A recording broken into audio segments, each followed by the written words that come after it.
episode of Cheap Brunch.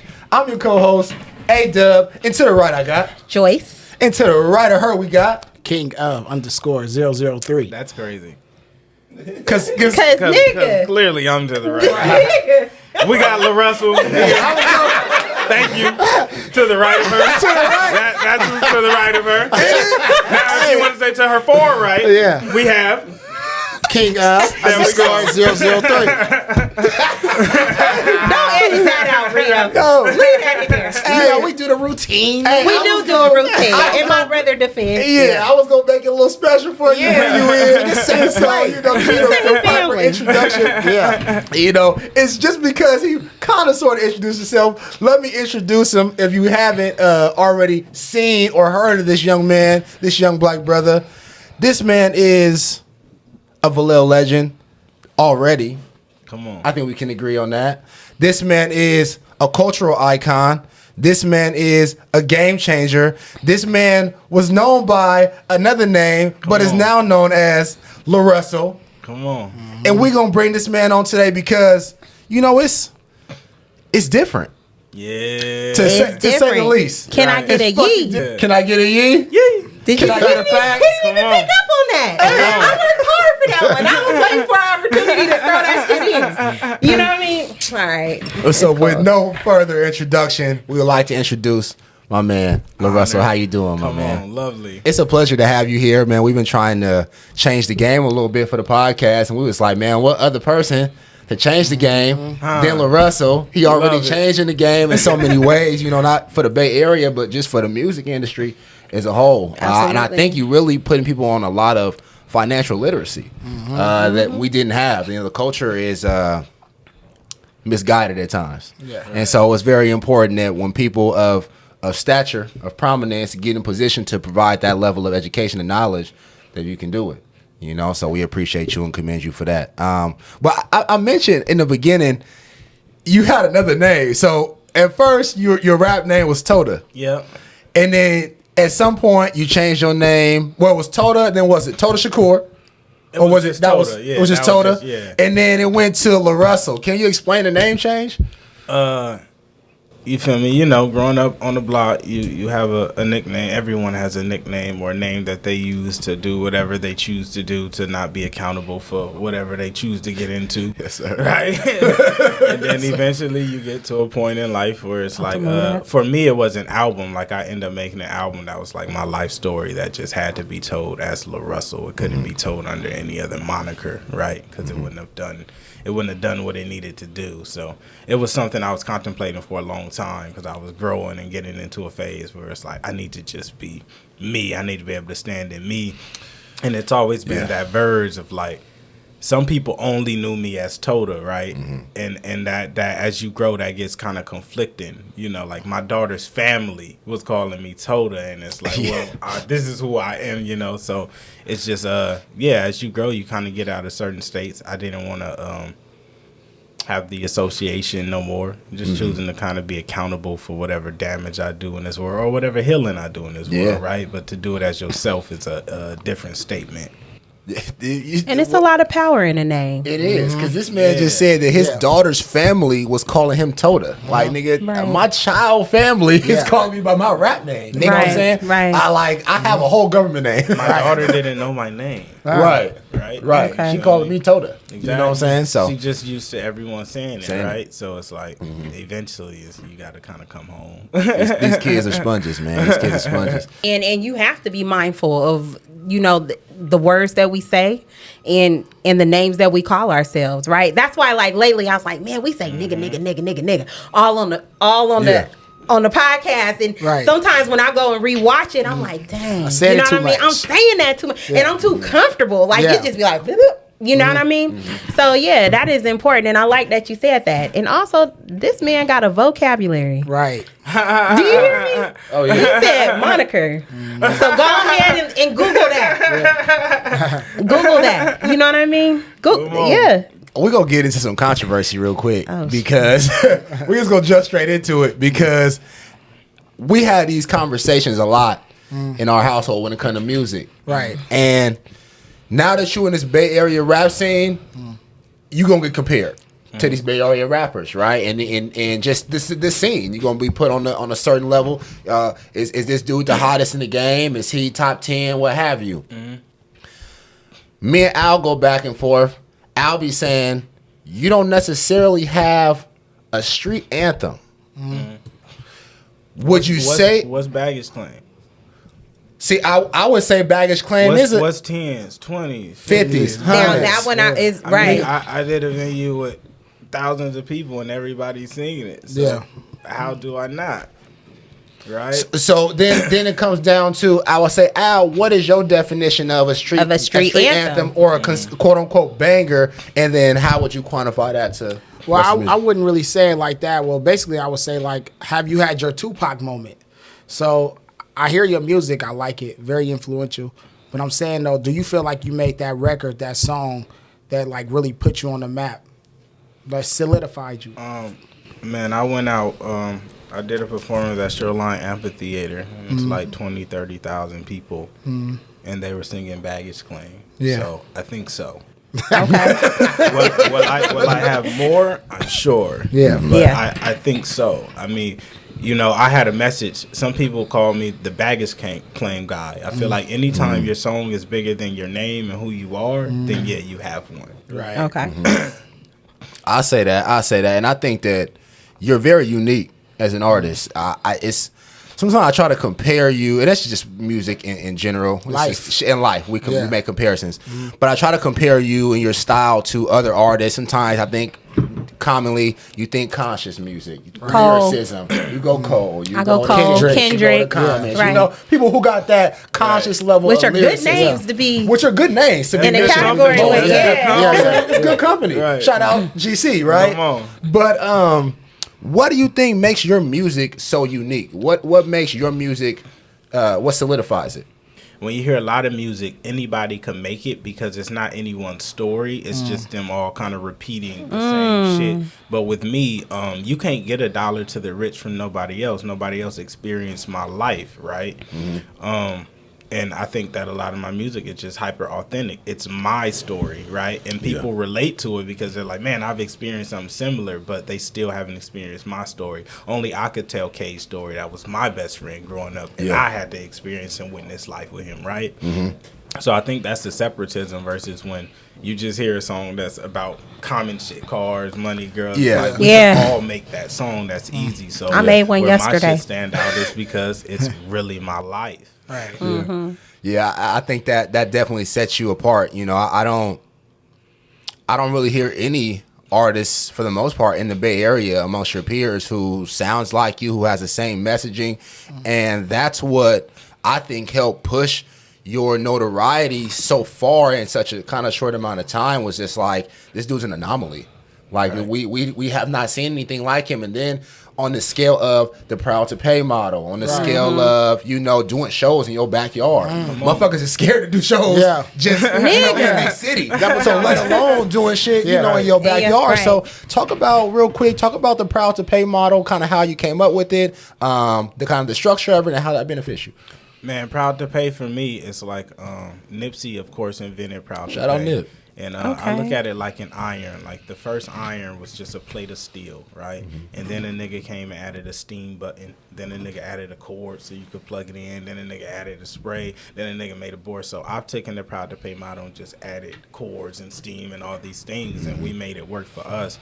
One day I was riding my bike and I was like, how the fuck am I going to do what Nipsey did with a $100 album, but in my way? And I'm like, nigga, I was broke at the time, so I'm like, I know niggas can't pay $100 for an album because I can't pay an album for an album. So I was like, okay, let me just let people pay whatever, because if I can make $1, that's better than $0, right? And if I get 1,000 niggas to give me $1, then I did pretty good for the album. Right. So that just kind of opened the door for that. And then we scaled from that to offer base. So now we have Proud to Pay and we have offer base, because I came to realize like some experience aren't worth $1. Some things I have to bring my family and put everyone in place. I have to bring a bunch of equipment, materials. I employ people. So it's like, I can't accept $1 for this, but I'm not going to tell you what it's worth. So I'm going to let you make an offer on what this experience is worth, and I'll accept or decline, right? Okay.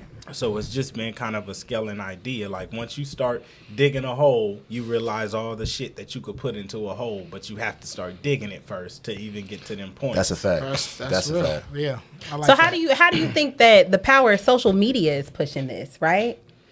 Because like I know I actually saw one of your live backyard concerts, right?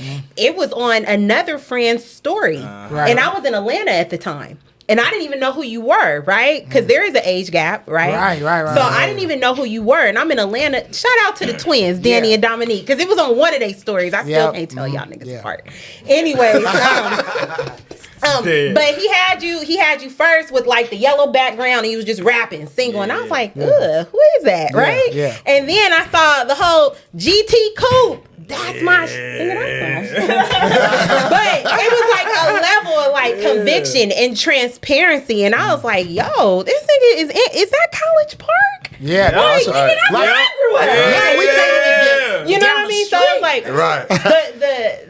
the power of social media and how you're able to like kind of transcend and push this model right through social media. Like, do you think that the music that you're producing would get that far without social media? No. No, definitely not. I mean, it could, but I'm not willing to travel to all 50 states to put it in front of niggas without social media, right? It would take a lot more bandwidth and a lot more paper to make it happen, or I would have to sign to someone that had the infrastructure to push it at that level. With social media, it's replaced radio. So back then, niggas needed radio to get in front of people, or TV. We don't have radio and TV. I don't even listen to the radio no more. Right. Social media replaced radio and TV. Okay. You could see and hear me from just this app. Yeah. And I just learned how to use it completely in my favor. I have one of the best TV channels on TV. Come so on. when niggas get home from school, they turning my shit on. You're real. It's authentic. You know what I mean? Like, and that's the thing that I've learned. Like, all the people who follow me or support me, they feel like family. Yeah. Like, I'm riding my bike or I'm walking around the hood, and when niggas greet me, they greet me like they know me. It ain't, even if I never met the nigga, we family already, and that's because they spend that time with me. They see me every day. It's already connected and it's authentic, right? Yeah. They get the same person that they see on social media in real life. I wanted to ask you, you kind of talked about just a second ago, being out in an environment, seeing people, maintaining relationships. In a city like Vallejo, that can be so divided based on east, west, north, south. Just the Bay Area, a lot of politics are involved in a lot of things, especially in the music industry. How do you feel like you maintain these relationships and help nurture and create new ones in that environment? I just fuck with people. And that's the thing, like, of course, like, I was raised and I came up in North Vallejo, but I'm from Vallejo. So, nigga, if you from Vallejo, like, I do work at Momo's in downtown. I don't care that I'm downtown. That don't bother me none. I'm from Vallejo. This whole city is my state. This is what I'm cultivating. This is my home. Vallejo is my home. Yeah. Not North Vallejo, not East, not South. Vallejo is my home. Yeah, I respect that. I respect that because I saw you at the movies. Yeah. Like, we was in the same row. My son is like, that's Larussel. I'm like, I know. Right. Keep it cool. I know that's Larussel. And it'd be beautiful because I get so much embrace from home. Like, niggas used always be like, when you gotta leave home. Yeah.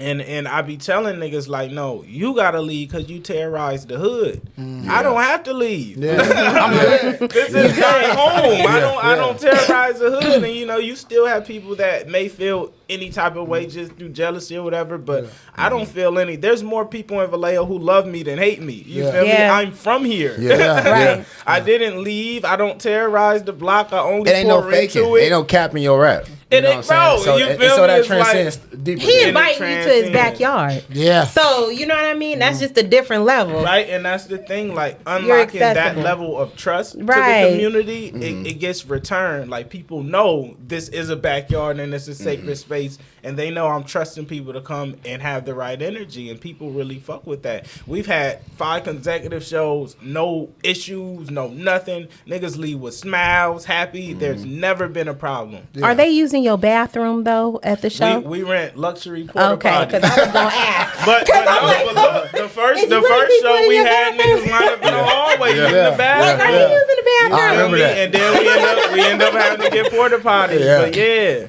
Yeah, that bathroom line was tough. It was tough, but we had to learn as we scaled and as we get bigger. Like this next season, we'll probably have multiple porta potties and just more options. So, you know what, and it's a beautiful experience. It's to even be able to have somebody come to your house and understand more about you. You know, when I was going just to the bathroom, when you was having a set where Pops in the kitchen, you got the whole joint lined up. First of all, shout out Pops. Come on. Cause this man be throwing down. Oh, yeah, chef? Do he cook all that shit by himself? Yeah, he be cooking that shit. Man, the last show. Oh, you got food at your show. Oh, you get to eat when you see. And that's the thing about the I need to be offer-based proud to system. pay.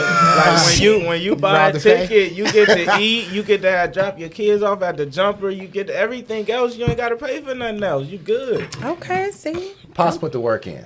Okay. That's what I'm gonna say. Whole multiple trays, Music and food. options. Then some getting low. Pops like, oh, it's on the way. I'm like, this just you? Like you? Ain't you hot? You want to come watch the show? It's gonna be dope because this year we like having just different vendors like from the V that do like food. that. So we're gonna be allowing people to get they shine and just really supporting the hood. I love that. Yeah. And you support a lot of people in the community. Me and you have worked on a couple things. I'll be seeing you, and you was rocking the Beyond Dead Stock sweatsuit for a minute on shows, a lot of videos, and that's big. You know, expanding local brands outside of the normal spectrum. Shit, taking our interview. Taking our interview. Me and DP just partnered. You feel me? And I'm coming in behind to just like my biggest thing is like, instead of investing in stock, I invest in the people that I love and the shit that I want to see move. So I'm just getting behind all the Black Lemons, all the brands and companies that I'm like, man, y'all doing some dope shit. Let me help. My thing is like, once I see people moving and once they start doing all their own work, it's like, I'm going to assist where I can. You feel me? And we know Black Lemons. Yeah, right? Shout out, Don. That's admirable, bro, because people in the Bay Area, we always try to think it's like a crabs in a bucket mentality. Right. Mm-hmm. And every time somebody start making it up or try to make their way out, somebody just bring that negativity and start pulling people down.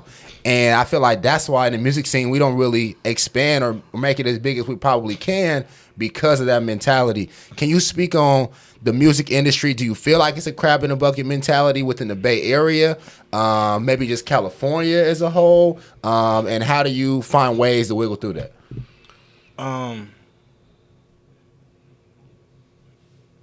Get canceled. Because I was damn near about to answer it. And I ain't even a rapper. I was about to be like, you know what? You feel me? That's the thing. I said what I said. Right. I think the mentality exists with some.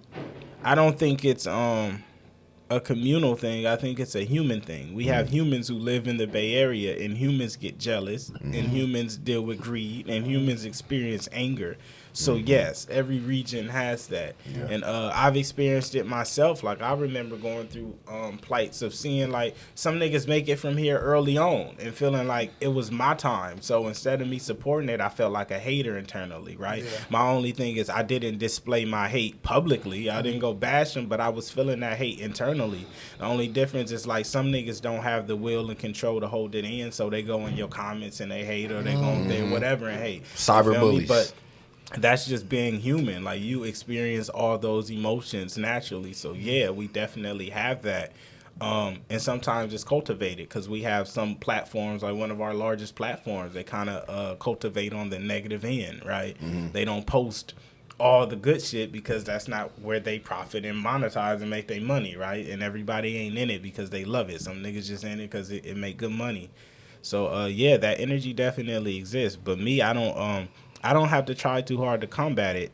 I just kind of do my thing, and I feel like the more people see me show love, the more niggas kind of show they love and they energy back, right? Demonstration speaks louder than conversation.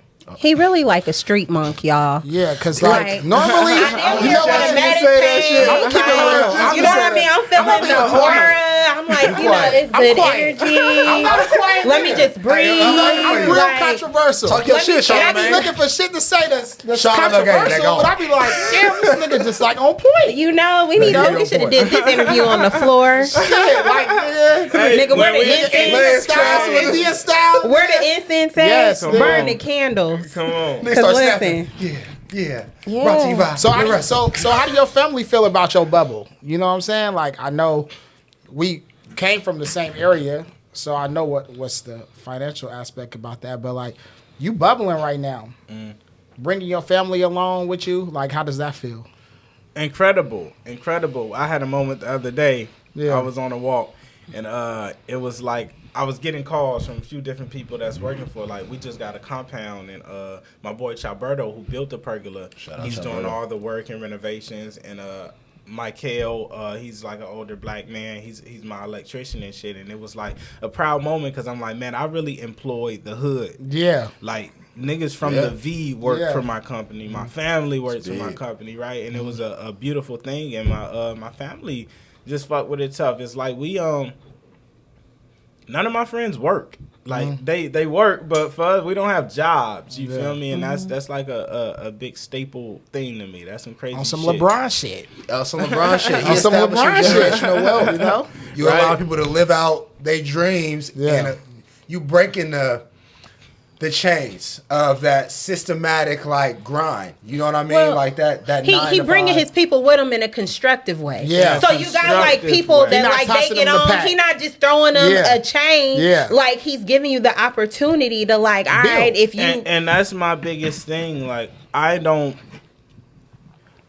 I'm not gonna give it to you just because you the homie. It's like, you have to do something. You feel me? You have to do something, and like, you have to earn it. It has to be conducive, and that's the way I think that a lot of us from here, when we make it, we just bring everybody, because of course we want our niggas around, but it's like, you got to put them niggas to work if it's going to grow and scale. That's fact. So can everybody go with you though? No, and everybody's not supposed to, right? Yeah. And I think that's like, everybody's not supposed to go with you. Some people ain't meant for this. Like, I look at it as, it's funny, this analogy I've been using now lately. in my life. It's like bike riding, bruh. Like, bike riding or jogging or whatever. It's like, I ride so much, I could ride all the way to fucking Berkeley and come back. Some people can only go to East Vallejo and come back, right? And that's not a knock to them. It's just like, you're not supposed to go because you can't go yet. You got to get your window. You got to get your work up before you can even reach that level. Otherwise, it's a disservice, bro. The nigga who makes it to the top of the mountain on another nigga back don't know what it feel like. You didn't do him no favor. You didn't do that man no favor. You didn't do that man no favors. You did. No. Yeah, you know, we had another person here a couple weeks prior, but he said that why a lot of people from the Bay Area don't make it big mainstream is because they don't have the look. Cap. We all the look. Look at me now. Yeah. Hey, you know, I took some early meetings. I remember I did a Too Short show early. They booked me, and this lady was outside, and she was like, when are you going to change? I said, what do you mean when I'm going to change? I'm not going to change. And she was like, you're not going to put like that? I said, just wait. I went up there, and I rocked that bitch. I said, are you worried about what I'm wearing? Yeah. Not at all. You had a great time. You ain't think one time what he's wearing. And the people who do or who are concerned with that is like, bro, you have no relevance. Nigga with the Rick James. Yeah, like I'm Larussel, and that's bitch. the thing. People use all that shit. Niggas don't not make it out the Bay because their look. Yeah, that is not it. If you have the talent and you have the drive and the work ethic, you're going to make it. It don't matter what you look like. You know, I used to always hate the fact that for a job interview you gotta dress a certain way, and when you start working, you never dress like that again because it had nothing to do with the level of work you gonna do. Right. That shit is crazy. How you dress and look ain't got shit to do with the amount of work you gonna do. Are you gonna get it done? Right. It's like the niggas who go into the NBA game and got the sleeves and score 1 point. You didn't get nothing done. ain't working, nigga. Yeah, you go to the job interview, they be like, it's not like we didn't read your resume. Like, niggas who have those perceptions is like, I've never seen a nigga who made it have that perception. Excuse makers. Got you. He called Cap.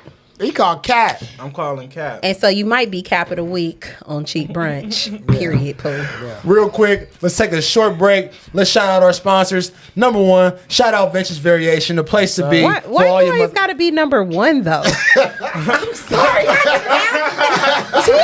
out Vintage Variation. Like, shout out Vintage Variation, but I'm just saying. Like, you like the little cousin. This nigga the little cousin. You big dog. But you little cousin. All right, keep going. I'm sorry. Wow. Shout out Vintage Variation. Shout out Vintage Variation. That nigga, that's that. Hey, yo. That's that crab in the barrel shit. See, unlike Larussel, you know what I mean? I had to express my shit openly. I couldn't keep that in. That's that. I just dissed you. I would never. I'll fuck with it. I would never. Shout out Vintage Variation, man, for the motherfucking haters in the back. Yeah. Shout out Controversial Creation. Everything controversial. Shout out Reels Production. Reels Production. Free Real, man. This shit ain't possible without Real. Shout out to motherfucking No Barcode on Donuts. If you don't know, you gonna fucking find the fuck out. You know what I'm saying? We keep that in the wraps for right now. And a special shout out to the man, the myth, the legend, Larussel. Come on, man. From Good Company. Yeah. Can we talk about Good Company a little bit more? Talk about Good Company. Talk about the artists you have under your tool belt. Just go a bit more in detail about it. Man, Good Company is just a collective of the homies. You feel me? We started early, just building, trying to supply the resources that we didn't have, trying to get all the exposure that nobody was willing to give us, and funneling all our paper together. Man, we used to pack up in vans. We used to sleep in bunk beds. We used to pack up in hotels. We did everything we needed to do to make this happen. I wouldn't be where I am today without a Tessie or a Yaya or a Millie or fucking there's so many of people who kind of sacrificed a lot for us to even get to the point where none of us have jobs or we're able to go experience and explore life and grow in different facets. So man, it's just the homies who came together to make this shit happen. That shit is beautiful, bro. Yeah. It is. I remember I was watching the interview and they was asking Young Thug about what's YSL. Explain YSL. He was like, it's a family. You know what I mean? And that's the kind of the vibes that I get from, not to compare y'all together, they're fighting in Rico. So not yeah, we don't want to get compared to that. Y'all, but just on the strength of that family collective, just having that close-knit aesthetic and just being able to cultivate an organic experience. It's just all based off the love, I don't never feel no animosity between anybody in the group. I feel like, it's everybody just fucking happy. Yeah, I mean, we have our woes, but it's internal, right? It's internal because we are human, and we experience things now, right? It's just we're human, but that's something that it's not for public consumption or the public's business what we're experiencing, right? The public didn't help us build this. We put all that work in and that time and energy, so it's things that we have to deal with internally that we work on. What are some projects that you guys got coming out? Talk about some things that y'all working on coming up in the near future, or that you at the moment you might not want to put out there. We're restarting a live session platform. Okay. So last year I had bought a content studio that we have downtown that we just kind of flipped, and we shoot a ton of content. And just last month I just invested in a compound. So we just got 4 residential units, 3 commercial units that we're flipping. We're about Come on, Nino Brown. Black Hollywood and shit. We're moving the merch there. We finna start doing merch for all the indie artists and all the locals, and just building real infrastructure that has never existed in this city. This nigga talked about building real infrastructure in Vallejo, and it's crazy because we was just talking about. Vallejo don't have shit. We don't have anything. Man, I remember I had went to Frisco to meet with Empire, and they took me to the studios and shit. And they was like, man, you got to come here, come back whenever. And as soon as we got outside, I looked to my pops and Yaya, and I said, I'm finna build this shit Except myself. and that's what we working on, just kind of building real infrastructure, somewhere you can go and get content done. And I feel like we've already been doing that prior to the compound. Like, I've helped a lot of creatives come out to V and lended our resource and time, but this is really like being able to scale it and do it in a even larger way. It's two questions I want to ask you. Let me ask you this one first. You're an independent artist. You've been fucking a advocate, an activist for this independent lane.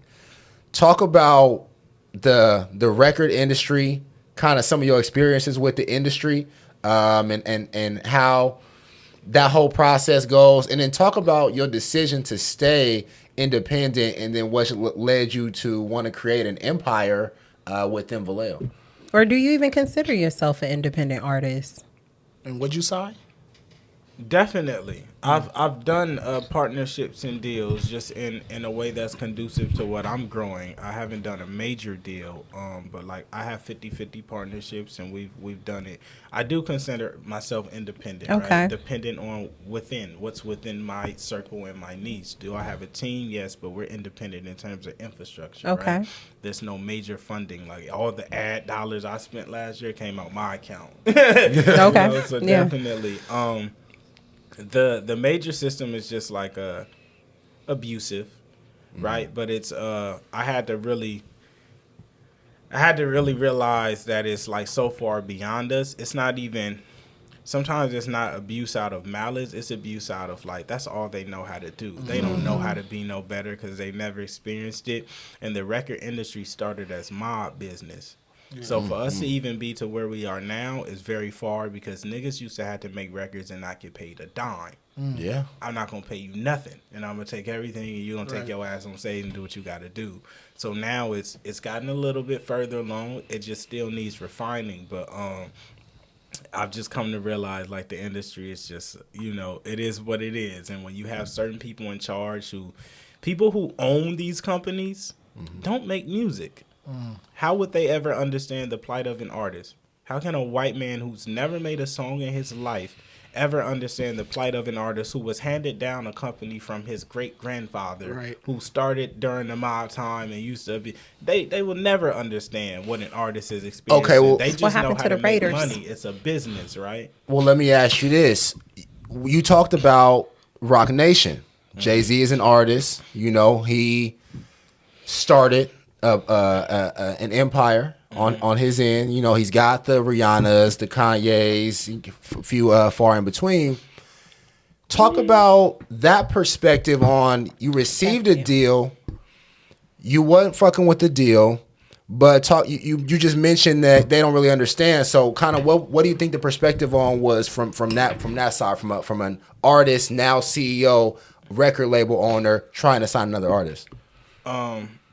I think it's a product of the same fault, right? Like, never heard Rihanna, Kanye, or J. Cole talk about how great their deal was. And that's for a reason. Like, yeah, Jay-Z owns the company, but he utilized the same system and infrastructure that he was able to benefit from.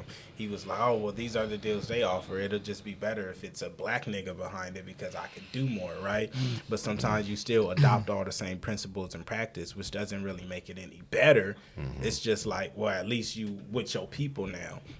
So, and I don't even, now that I got to sit, it's funny because that clip went viral, and after I was like, I always sit with things after, and I'm like, maybe it wasn't out of malice, right? They could have just been trying to be conducive and help. But that's the thing, everyone don't know how to help or what kind of help you need, right? And sometimes people's help could be a hindrance to you because of how they choose to do business still. So, And then some people are just greedy. It's just business. Like, you have to think. It ain't personal. It is. It's not personal to you, but it's a character display. I think you said something similar like that in the kind of too. business you do is personal to the person who offered it. Right. Like if I do a certain thing to you, it's not because I don't fuck with you, but it's because of what I experienced and what you. That's why I'm doing it. That's a personal thing. Right. If you choose to fuck me over, it's personal. Because that's what's in you. Right, that's the type I of hear person you. are, right? You had to craft the deal for me. You have to craft it, right? And you have to okay it. But yeah, you feel me? I just feel like everybody it's so much dissolution in the industry, and everybody has been like a victim at some point that everybody's trying not to get bit. Right. So when everybody's walking around, when you expect someone to hit you, you always got your guard up, right? Like when post-traumatic. Right. and everyone's trying to protect themselves, and the thing is like it's very hard. It's very hard to grow anything when you just in protection the whole time. Right. But on both sides. It's like, bro, we can't even shake hands because our guard up. Yeah. No trust. I can't even shake your hand because my guard always up. I ain't got no free hand. And that's the thing. Like, I'm learning with trust. Like, I had just wrote a note the other day. Like, the same reason, like, when there's like, I don't trust bitches, I don't trust niggas. It's like, that same distrust makes it to where you can never cultivate a relationship. You never get to experience love. You never get to experience brotherhood. You never get to experience a real friendship because you don't trust niggas and you don't trust nobody, right? So that same shit that you think is protecting you is also hurting you. I'm a simp then. I'll be out here floating and just trusting motherfuckers. As you should. I'll be like, as you should. I think that's really a great way to be. You should never let nobody steal your life. Larussel said it, don't steal my joy. Yeah, because that's a reflection of them. Like, if a nigga misuse your trust, right, that's never an attack on you. That's just what a nigga going through. Like, I've misused trust and misused people's openness and shit at my times, and it was never because I didn't fuck with them. It was because I didn't fuck with me, right? But you should keep that. That's not nothing you should ever shell in. We need more people. Where the camera at? Because they need more me's out here. Cultivating and loving. Now. Joyce always take it and get a little personal. This is another thing too. You know, with the fame, with the notoriety, everything that comes with it. How does that affect your personal life? Like, how does that affect the parental aspect of it? How does that affect your love life? Like, how do you can you describe the effect that being famous or having that notoriety, going viral has on your personal life, and then how you deal with it? It affects it as much as I allow it to. Okay. I still walk the block. I still walk and pick my daughter up.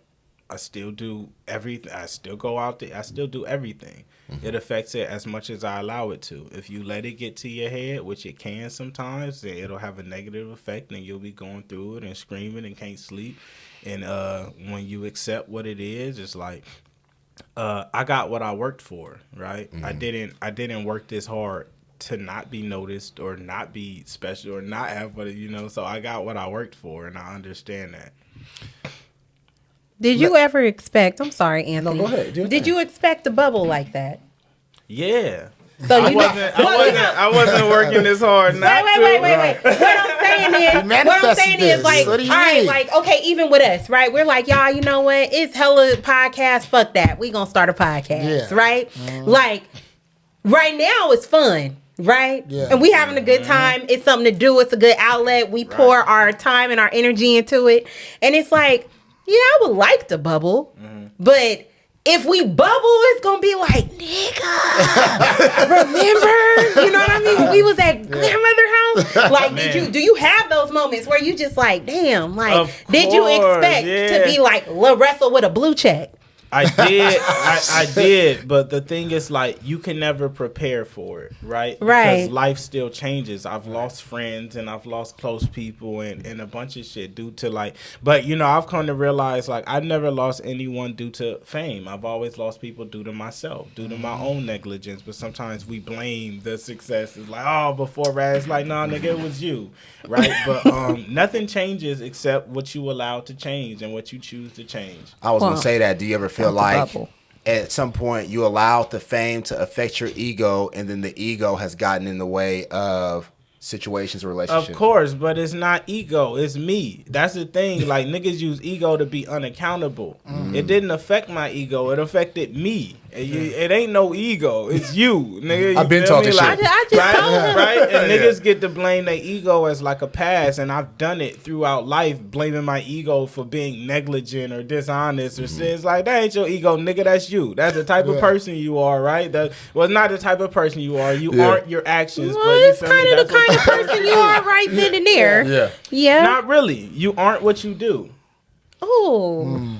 Those aren't related. You could do something and not. It's that be monk it. shit. You Wait can a do minute. something Let's and not be it. I agree. What? You could do something and not be it? Yeah, because niggas fake all the time. Yeah, you could kill a So nigga then they and could not be a. then they're phony. Niggas pretend to be in love and shit all the every day. That's what I'm saying. Like, your actions don't define who you are. Your actions are your actions. If you have trauma, like, imagine someone who grew up with like sexual trauma or something. You might end up doing some shit as you get older. That's not who you are, but that's a product of what you experience. That's true. But if she not a fucking, she might representation of who you be are. a bopper. If she a bop, she might be a bop. That's just what she doing. She's popular. Not necessarily. Too early. Not necessarily, but It's brunch time. trauma could lead you down, a crazy path. It can. And you'll be doing a bunch of things that aren't reflective of who you are at all. True. Right? Just bring it back to the music game, because this question I was going to ask him was really important. And he talks about being independent, not necessarily running from deals, but saying no to deals, leaving shit on the table, but not being opposed to signing a deal. To my knowledge, you currently have a 50-50 partnership deal with Russ, the artist. And my question really is, what would have to be the confines or the structure of a deal for you to really have to sign with a major? Like, what would make that productive or beneficial for you? I think it depends on the state I'm in. So, like, early, like, I did the Russ deal because it was early and I needed capital to build what I had set to build, right? And he was willing to allow me the freedom and still give me the capital to build that. So we end up doing that. Now I'm at a point where it's funny. I just got a deal offered to me recently, and we've been having the conversations the back and forth. And, you get the question, what do you want? And I finally got to this point now where I'm like, I had to explain to them why the deal wasn't working. And it's like, because I don't need an investment in me as an artist. I need an investment into my company. I'm building real infrastructure. And I finally realized, the whole industry, like, we frown upon 360 deals because we've always been conditioned to think they're negative or they're bad. But now I'm at a point in life where I'm like, oh, I need a 360 deal. I need an actual investment in my company. And now I'm realizing, like, yeah, I'm willing to share revenue of my other sources of revenue. That's not a bad thing. You give me $1 million and I'll give you 1% of different ancillaries because that's what I'm going to invest in. But they don't always have that approach. So it's been a negative light. So now if I was to do a deal, it has to be with someone who's willing to invest in my company as a whole. We're not doing the little money no more. It's like, bro, I'm not doing one-off albums for this. That does nothing for me. It's not conducive to what I want to build. I need a real partner, right? I'm building fucking Disneyland and Google. We're not talking about albums no more. So when deals come in and they're talking about albums, it's like, oh, you don't even get it. You worried about an album. You don't understand what I'm actually building. I'm building a company. So do you want to stay doing music? Because it sounds like you kind of growing, right? To where you're going to kind of be behind, like more behind the scenes. So are you going to stay like producing music too? Or is it a bigger picture? I think it'll be the same as I'm doing now. Like, I make music now, but I also develop a bunch of accent artists. I have a growing merch brand. I have a touring company. I own a venue. I own different platforms, a ticketing platform. So I'll be doing the same thing, just at a higher level. And that may lead to me releasing less and less music, but I'm always working on something. Okay. But yeah, music for me is like therapy, right? Okay. It's not the business for me. It's therapeutic for me, and I'm able to build wealth and share revenue with people through it. But I don't want to do anything my whole life. I want to do whatever I feel like doing at the moment, and that's what I'm cultivating. That's big, and you put out a lot of projects right now. Come on. You are on, I think it's 28 24. 24? I just listened to Freestyle 135. 25. For real. It's 25 tapes. That's a lot of content. And when I see you putting out all these damn albums, I always think about Currency, right? Yes. This nigga Currency me and that nigga was just talking the other day, right? Fire. And we fans of each other's motion because Currency has over 40 projects out. Because Currency understands, would you rather own one home or 40? If I can get paid rent every month from a house, would I rather get paid rent from one or 40? Any nigga who chooses one is insane. So is this more so because of how we listen to music too now, right? So like when we were all growing up, we waited every Tuesday for the album to release. Right. We go to Best Buy, we buy the album, right? Warehouse, Target, wherever, Walmart if your parents didn't let you get explicit lyrics, right? So now you got streaming. So I noticed like, cause this morning I had you on my Spotify to kind of get like in the mood. And then I'm like, okay, so streaming, right? And it's just going and going and going. And I'm like, damn, Freestyle 135, goddamn, like how many other freestyles are there, right? So it's like with the streaming, does that affect how much content you want to put out? Because like it's always something to stream if you're constantly putting out music. Yeah, the consumption is different. For me, it doesn't affect it. I put out a lot of music because I make a lot of music. And I love the shit I make. But yeah, I think the industry streaming has affected consumption because it's like back then we had to wait till Tuesday. That was the way to hear the song. You hear the single on the radio and then you got to go get the album. Got to go get it. Now that shit not the same. We could watch it all day on YouTube, So yeah, the consumer behavior changed to where you don't have to. You can put out as much music as you want, and the ones that people love, we gonna stream. And the ones they just don't add to their playlist, and that's great. Yeah, it gives you more chances now. Yes. It does, right? I was thinking about that. Like that's kind of dope. Like, it's great. Like, this nigga playlist. If we like 2 hours in, I told you I get up at 4:30. I was up early, and I'm like, you could listen to my shit on a whole LA trip the whole way. I was like, wait, this shit's still going. I ain't heard a repeat yet. For at least the whole week, and I feel like I haven't heard the same song. Yeah, right? Me too. I'm like, I ain't heard the same. It's still new shit. Yeah, I'm like, I ain't heard the same one yet. I ain't heard the same one. And I'm taking periodic breaks in between, but I'm like, I ain't heard this shit.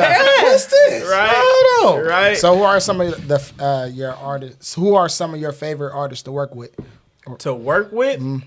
Because I heard you on this track with Lil Bean. I love working with my homies most. So the Tessies, the Cujos, my internal network mostly. Those are my favorite. Jane, Shantae, love working with Shantae. That's my favorite. And then once we kind of get out of that niche, like the Conies and that's like the boy. I really fuck with the boy shit. You know what I really want to see from you and GC? I want to see a collab tape. All some what's that shit Kanye dropped the Dreamville that with J. Cole and the good music Friday. Like I want to see like this big ass collab tape because it's a lot of talent on the label, and I feel like right now you so big sometimes it might outshine the other artists, and so it's beneficial to help use what you already do but to help use your platform to bring them on, and so just you being on the same tape as them is gonna bring that extra. And like there's never an outshining because a rising tide lifts all boats. Right? When we first started, he's so philosophical. This nigga's a monk, bro.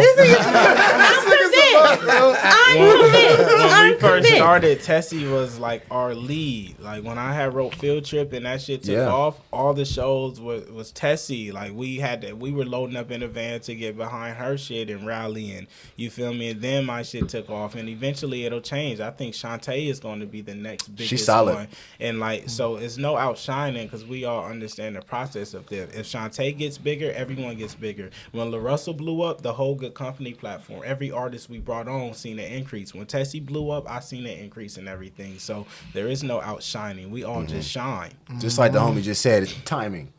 Everything happens in time when it's supposed to. It might not be when you want it, how you want it, but it's gonna happen if it's supposed to.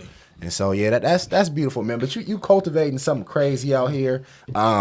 I love the good penny, the wordplay. Yeah. Oh, like, you know what I mean? I'm a sucker for shit like that. Come on. So I'm like, okay, you know, I was like, oh, good pen, good company, good fit. Oh, I see where they going with this. You know, so I like that. That's dope. Early Designs had the penny on there, man. And let me ask you this. We're gonna go do 2 questions. Top 5 gotta have that. Bay Area artists all time. Number 1. And then number 2, your top 5 albums of all time. Oh, that's a new one. Bay artists or projects. Can I put Tupac in that? Ask Alex, because I'm gonna say he no. really. I love Pac. Why not? Love Pac. But on this one, I'm gonna say no. What kind of artist is he? Like, what region would you give him to? West Coast. Like, you know what I'm saying? I don't think he's established as just a Bay Area artist, though. You know? Why would you give him an LA artist? I mean, shit. He was banging with them niggas. He was death row. I mean, I feel like Too Short was too. Yeah, but Too Short is Bay Area. It's Oakland. Certified Bay Area. I feel like when you talk about, we can go both of these artists. When you talk Too Short, you get talk Oakland. Bay. Yeah, you get that Bay talk. And there's a lot of cultivation involved in that. That only happens because Too Short doesn't have the acclaim that Tupac had, right? Tupac is such a global phenomenon because of the type of artist he was that you can't associate him with a region. That's what makes it tough for people because he's so gigantic. It's like, well, people don't want to make the association, but we'll leave Tupac out. All right, well, for you, Larussel, you can have Tupac. Wait, hold on. If he gonna take them off, then Larussel, he can have see who would you put on there? So we're gonna do Mac Dre. Okay. We're gonna do 40.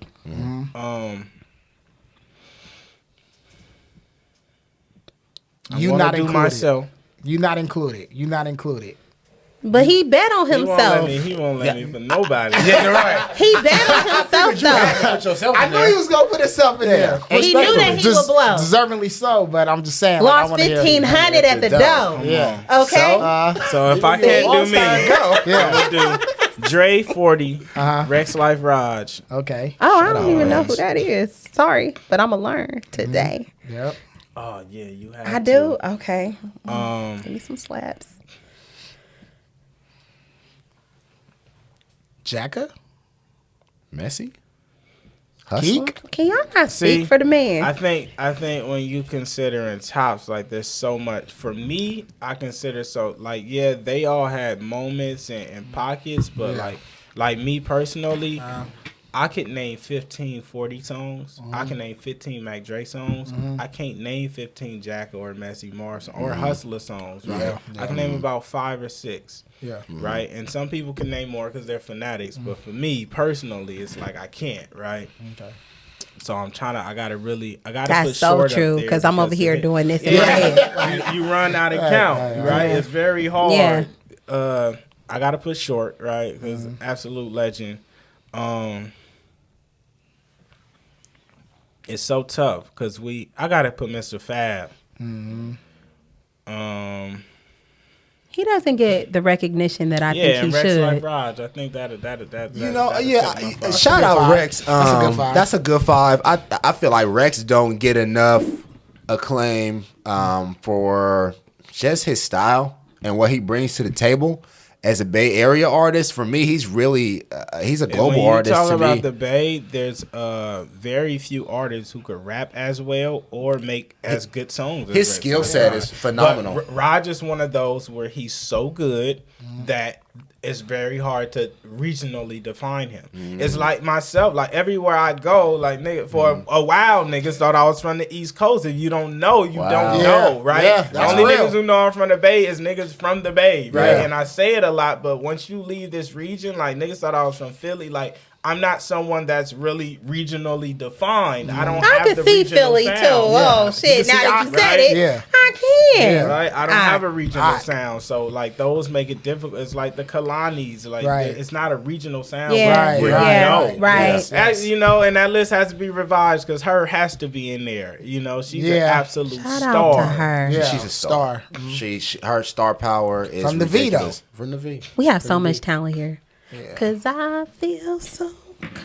We do have a lot of talent, and what he's doing is really a good thing because a lot of people from Vallejo don't pull other people from Vallejo up. You know what I'm saying? So it's like what you're doing. That's a big thing. My entire team is damn near from the V. Have the artists, we cultivators from the V. You know, we have a emphasis on the Bay, but most of the people that is on our platform is about 50-60% Vallejo.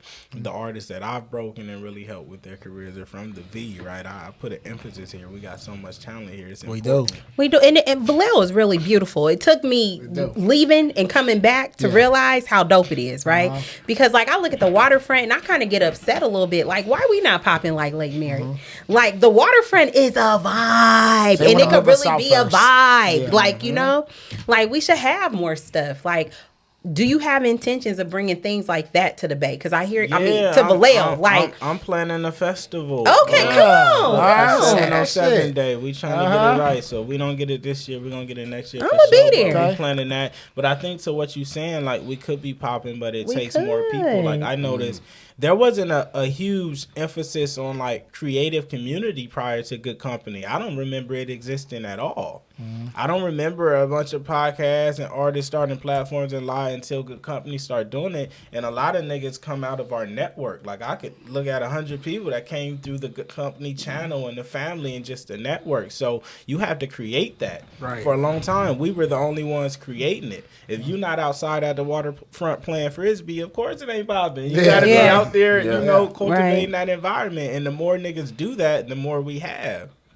Yeah. What do you feel like your impact has been on the culture of the Bay Area for these people that look just like you? These young black boys. I think that's exactly been my impact. It's representation. It's possible. I'm a nigga who walk into Breakfast Club and walk into Sway and LA Leakers with Crocs and a hoodie and sweats on, and I'm from Vallejo. I don't even have a lineup half the time. So I'm premier representation.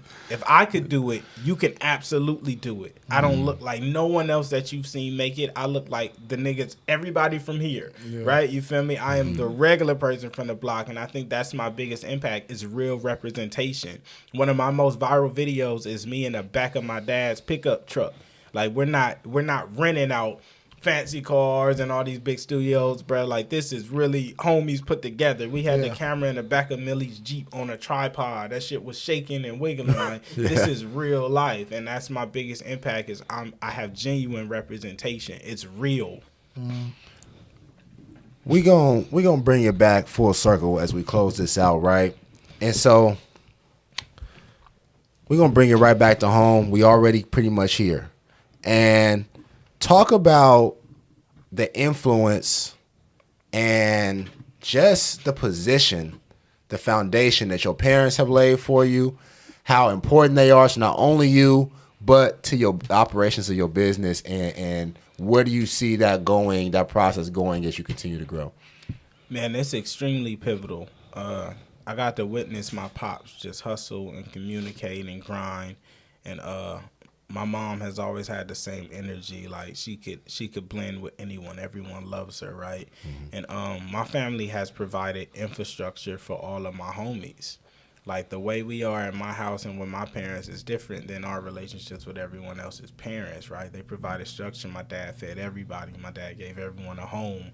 You know, we sold our first 10,000 units of merch out my garage. We did our first 1,000+ episodes out my garage. I made my first 10, 15, 20, still making albums from my house. So I built a venue in my backyard. So my parents have just been pivotal to allowing us to grow and cultivate and not getting in the way, right? They're very conducive.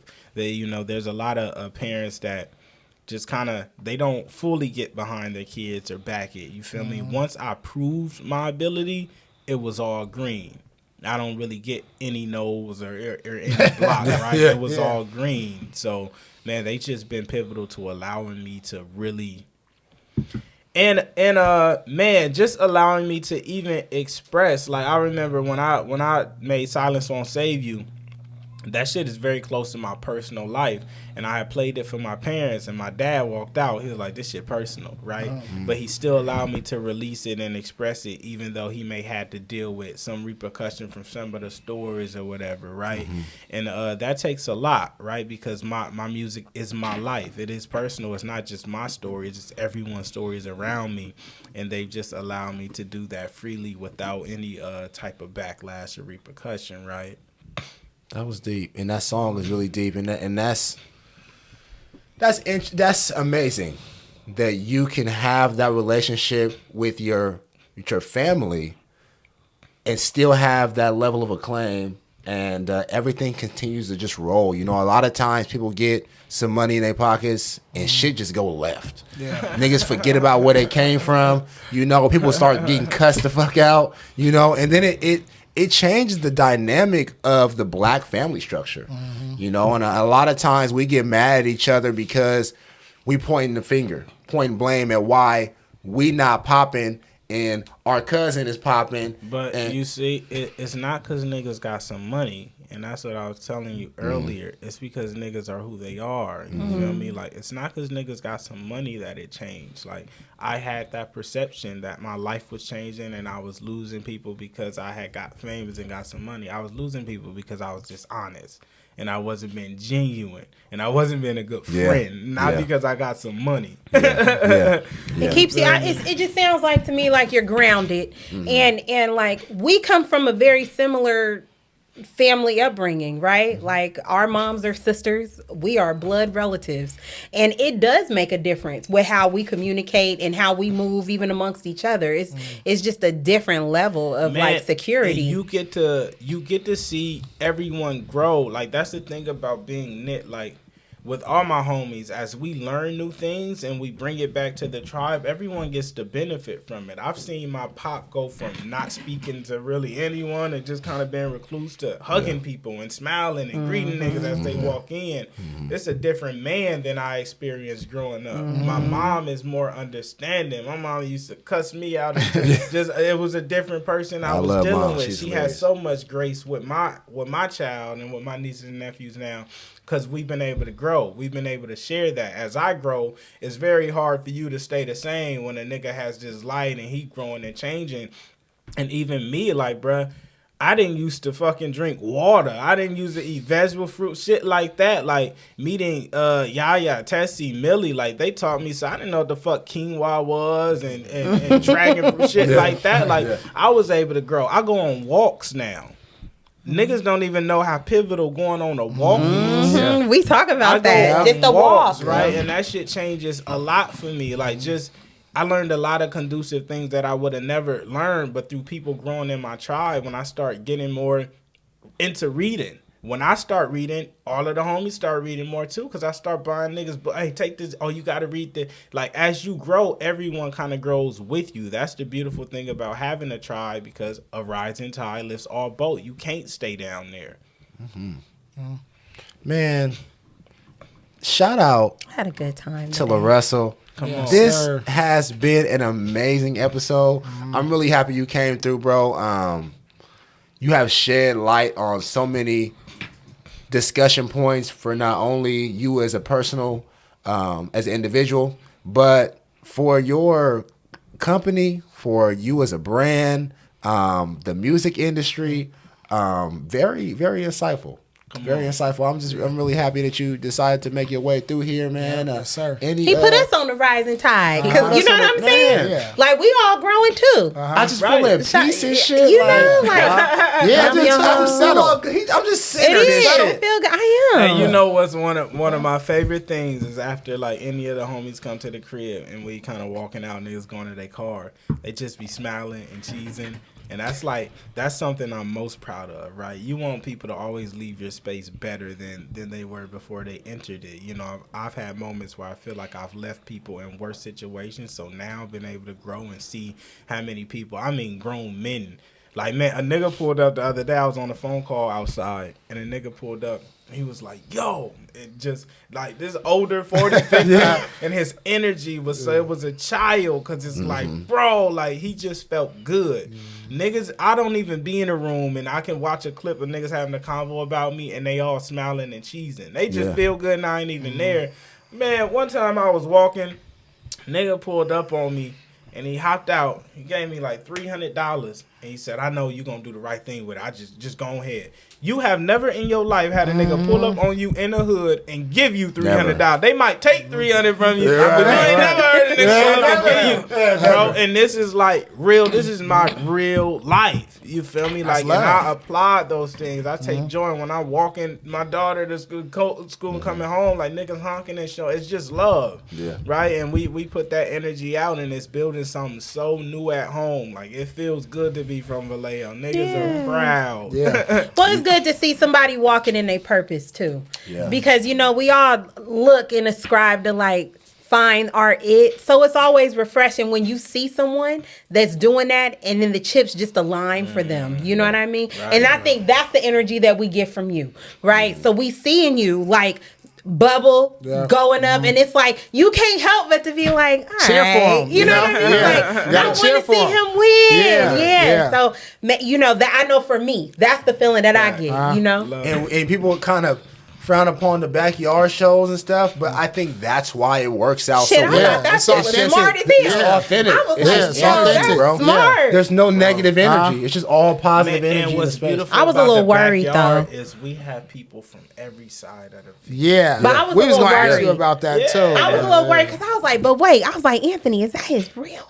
I was like, is that his real? But I think the message in his music. It's like a calm to people. Come on now. So it make people feel safe. Right. And welcome. It's like, we chilling over here, So and it's like I say, we have every side of the V in that backyard, every side of the bay, and niggas just know, like, we here. Everybody here feel good. No, our grandmother knew that you was throwing the concert. She lived on the other side. She was like, he having the concert over there. All them cars over there. It's so beautiful, because when we did the Momo shit, it was on the news, and the news brought me like an older crowd. Right. I had went into the bank one day, and they were talking about Larussel, you at my job, right? So I go in, and this older white lady, she's like, "Who are you? You're someone, right?" And I said, "Larussel," and she's like, "From the news," and it was like it changed the whole energy, right? But it's brought me this much older base that just they don't listen to hip hop. They don't know Larussel the rapper. They know Larussel the human who did something right. And that shit is really beautiful because it's just like it's unifying.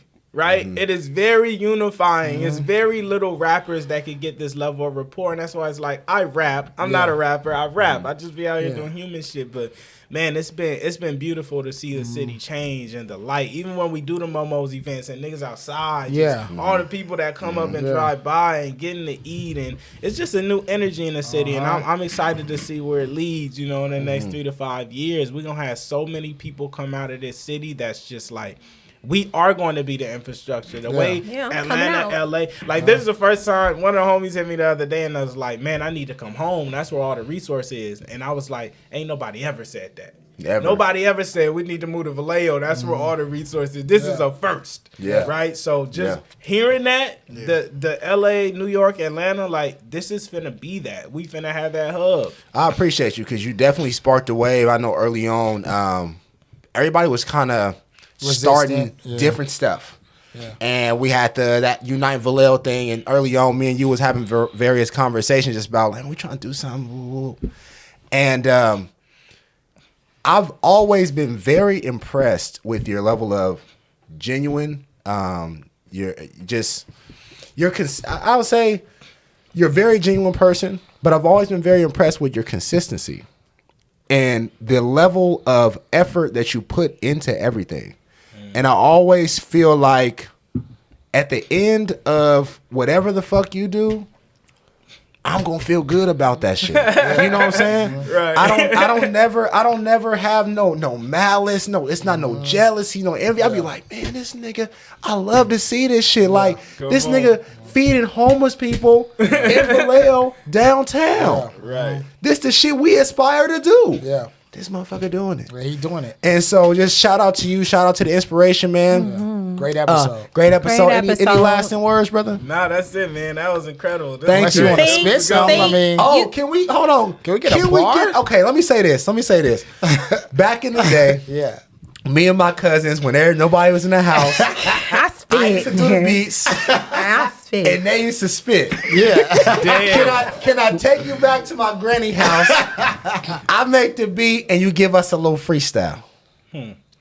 We might even have I voice. might We start might it even off. have voice come in. It depends on how slapping the beat is. I don't know. I can't really do too much on the table because we got the mics and shit.